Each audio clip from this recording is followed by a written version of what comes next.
أعوذ بالله من الشيطان الرجيم. بسم الله الرحمن الرحيم. الحمد لله الذي أنزل على عبده الكتاب ولم يجعل له عوجا قيما لينذر بأسا شديدا من لدنه ويبشر المؤمنين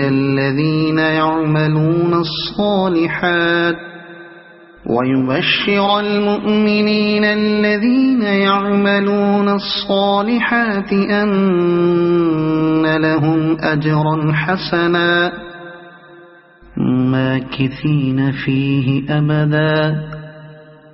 وينذر الذين قالوا اتخذ الله ولدا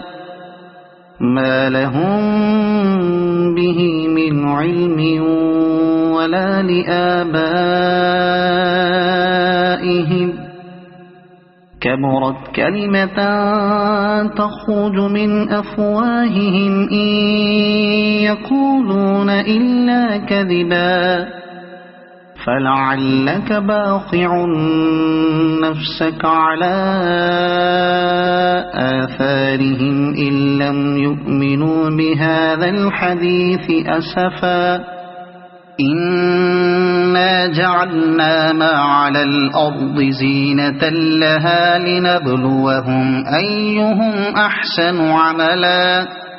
وإنا لجاعلون ما عليها صعيدا جرزا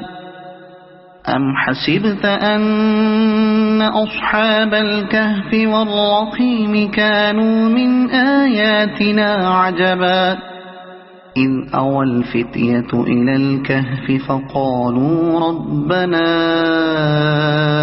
آتنا من لدنك رحمة